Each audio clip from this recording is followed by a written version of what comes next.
ఇవ్వని, బంగారం ఇయ్యని, వెండి అని ఏమన్నా ఇయ్యని, అది మన వ్యక్తిగతం. కానీ మనం దేవునికి తగ్గింపు కలిగి ఒక కృతజ్ఞతగా ఆయనకు నమ్మకస్తులుగా మనం జీవించాలి. హల్లెలూయా. ఈ రోజు ఉన్నట్లుగా రేపు ఉండదు, రేపు మారిపోతుంది. ఈరోజు పడిపోయిన వాళ్ళు రేపు నిలబడతారు కావచ్చు. ఈరోజు కూలిపోయిన వాళ్ళు రేపు నిలబడతారు కావచ్చు. ఈరోజు డబ్బు లేదు, రేపు ఒకరోజు డబ్బు ఇస్తాడు దేవుడు. ఈరోజు అనారోగ్యం ఉంది, రేపు ఆరోగ్యం ఇస్తాడు. మళ్ళా తర్వాత అనారోగ్య పాలు కూడా అయిపోతాం కావచ్చు, తెలియదు. ఏ పొజిషన్లో నువ్వు ఉన్నా, ఏ స్థాయికి నువ్వు వచ్చినా, నువ్వు దేవునికి నమ్మకంగా జీవించాలి. హల్లెలూయా.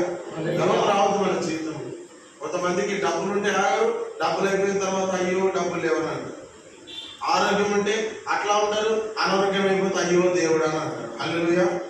ఏ పొజిషన్ ఉన్నా, ఏ స్థితిలో మనం ఉన్నా, సమాన లెవెల్ మనం మెయింటైన్ చేయాలి. ఎటువంటి లెవెల్ మెయింటైన్ చేయాలా?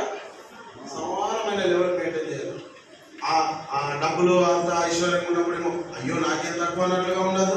లేని సమయంలో మనము బాధ, అపొస్తలుడైన పౌలు అంటాడు, దీన స్థితిలో ఉన్నాను ఎరుగుదును, సంపన్న స్థితిలో ఉన్నాను ఎరుగుదును, ఆకలి తప్పుదు నాకు తెలుసు, కడుపు నిండా ఉండడం నాకు. ఆ లెవెల్ మనం ఎప్పుడు మెయింటైన్ చేస్తే స్ట్రగుల్ అవ్వం. మనం ఏం కాము, స్ట్రగుల్. కొంతమంది ఏదైనా రాగానే బీపీ డౌన్ అయిపోతుంది, మళ్ళీ ఏదైనా రాగానే ఆగిపోతుంది, సంతోషం. ఏదైనా రాగానే బీపీ డౌన్ అయిపోతుంది. అలా ఉంటే